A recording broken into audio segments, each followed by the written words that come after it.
Second law of thermodynamics में सबसे पहला पार्ट है ज़रूरत क्या पड़ी सेकेंड लॉ की। फर्स्ट लॉ और जीरोथ लॉ से काम तो चल ही रहा था, कुछ तो कमी थी फर्स्ट लॉ में जो सेकेंड लॉ ने पूरी की।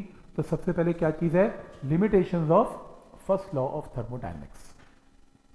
लिमिटेशन में पहली लिमिटेशन क्या है, सेकेंड लॉ ऑफ थर्मोडायनेमिक्स क्या कहता है ये तो बाद में डिस्कस करेंगे।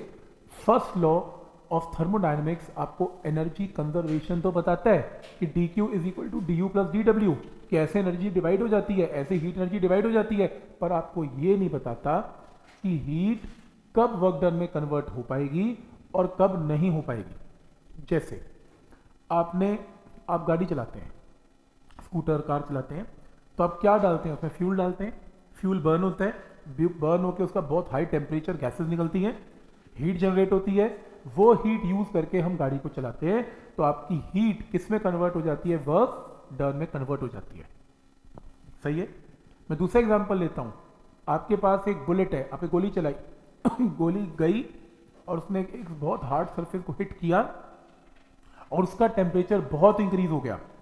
तो मैंने पूछा ऐसा क्यों हुआ, तो आप लोगों ने कहा कि काइनेटिक एनर्जी यानी कि वर्क डन बाय बुलेट ने हीट जनरेट की और टेम्परेचर इंक्रीज हो गया।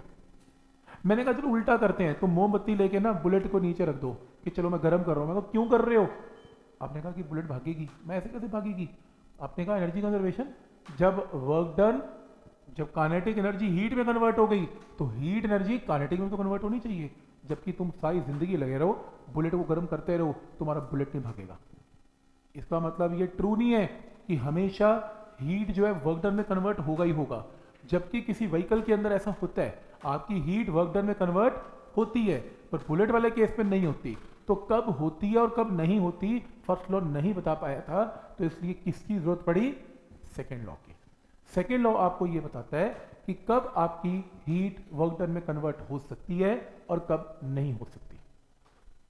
पहली लिमिटेशन है फर्स्ट लॉ की, it does not indicate direction of heat transfer. ये बताता नहीं है कि हीट ट्रांसफर की डायरेक्शन क्या है, बस वैल्यू बताता है। And it does not tell the condition under which heat can be transferred into work.